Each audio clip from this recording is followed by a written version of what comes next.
Hello students, welcome to iExamBee. Students, today in this video, I'll be discussing a 7-week strategy as well as study plan for the NA BFID examination.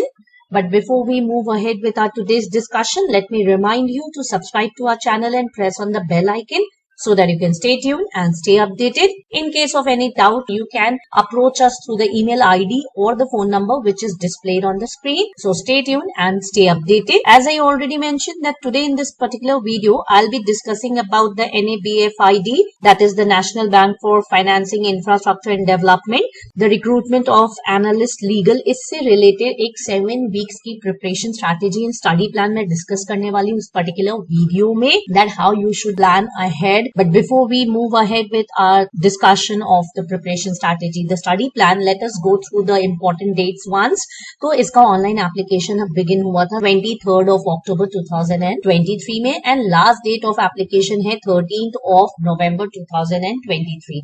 So in case आप में से किसी का भी miss हो गया है इस particular vacancy में apply करने के लिए, you still have the time so you can go ahead and do that. Tentative month of examination इसका November December 2023 है. So we are basically expecting that somewhere around the last week of December the exam should be held. Now if we talk about the exam pattern, so already मैंने इसको detail में discuss किया था previous video में, so I'll not go into the details of it. If we look on to section A जो कि objective type है, QRE and data analysis and interpretation आने वाला है, तो in total यहाँ 40 questions होंगे 40 marks के and 30 minutes का time duration होगा. Section B जो है हमारा professional knowledge that is law है, यहाँ पे आपके total questions 40 होंगे for 60 marks and 30 minutes. In total section A plus section B आपका मिला के 80 questions होंगे, 100 marks के होंगे and 60 minutes time है. ये multiple choice question है, 5 options होंगे आपके पास. However, there is a penalty for wrong answer also. Now we'll be moving ahead on to our 7 weeks preparation strategy and study plan. In this we'll be looking on to the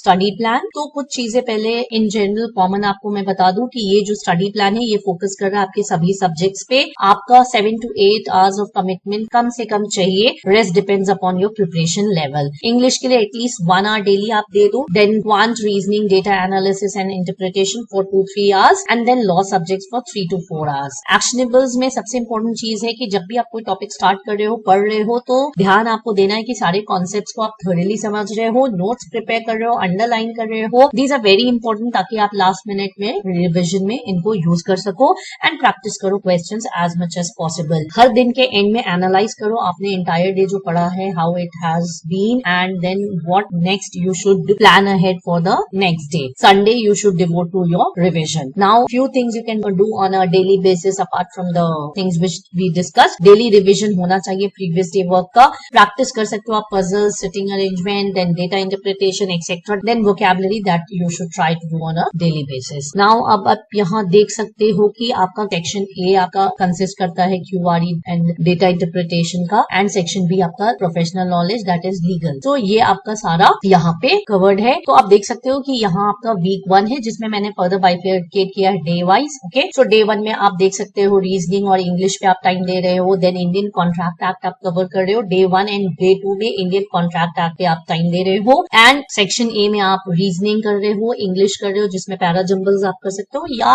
accordingly आप इस particular study plan को modify कर सकते हो अपने requirement के according and you can go ahead with any of the topics over here. Then further आप देख सकते हो कि वीक 1 में आपका further day 3, 4, 5, 6 is there.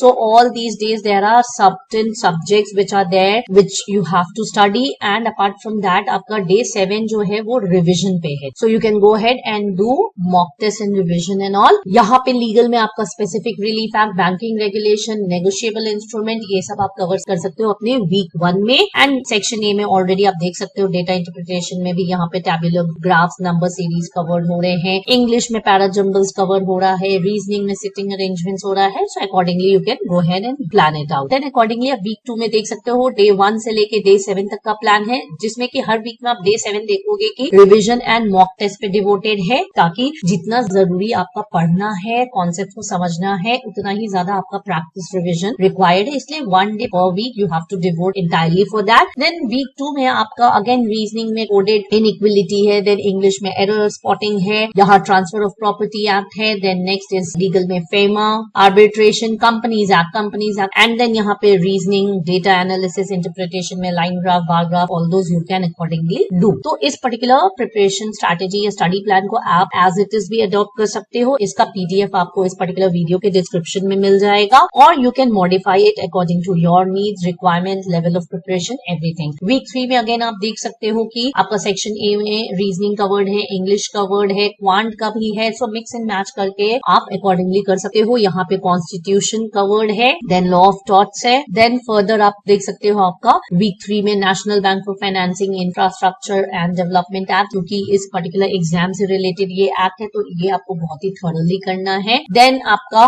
Day 7 as usual revision and mock है। देन वीक 4 में अगेन आप देखो कि सेक्शन ए में आपका रीजनिंग में डायरेक्शन एंड डिस्टेंस है, इंग्लिश में पैरा कंप्लीशन है, क्वांट में प्रॉफिट एंड लॉस है, and accordingly again English, quant, English, reasoning, that is alternate days you have. यहाँ पे CrPC, IT act and CPC. Then day 6 में आप अगेन कुछ चीजें कंप्लीट कर रहे हो, जिसमें कि डे 6 में अगेन आप देखोगे कि reading comprehension is mention, because वो भी आपका थरो होना चाहिए, you should have a good hang on it. Week 5 accordingly फिर आप देख सकते हो, उसमें भी डिफरेंट सब्जेक्ट्स बाइफर्केटेड है, डिवाइडेड है, एविडेंस एक्ट है, आईबीसी है, आरबीआई एक्ट है, सरफेसी एक्ट है, so these are very important from the exam point of view, so these have been covered. Now comes your day 1 of week 6। Week 6 में again quant में आपका ratio proportion, reasoning में analytical reasoning, English में sentence correction and so on, it is going on. And यहाँ law में आपका IPC को आप डिवोट कर सकते हो टाइम अच्छे से, then integrated ombudsman scheme, bankers book evidence act, then competition act day 6 में आप कर सकते हो। अगेन आपका जो रीडिंग कॉम्प्रिहेंशन है, अगर आपको लगता है आप थोड़े स्लो हो उसमें, या you don't have a good command on that, and comes your day 1 of week 7। Week 7 में आपका फर्स्ट डे 1 एंड डे 2 जो है, ये 2 डेज जो है स्टडीज में डिवोटेड है, rest all the days that is day 3 onwards, that is there for revision and writing of the mock test and all. This was all the study plan with respect to the NABFID examination. You can go ahead and plan your days wisely and prepare accordingly. Wishing you all the very best for your preparation. Do remember to subscribe to the channel and stay tuned and stay updated, because we at iExamB help you prepare 50% faster with our crisp and concise content.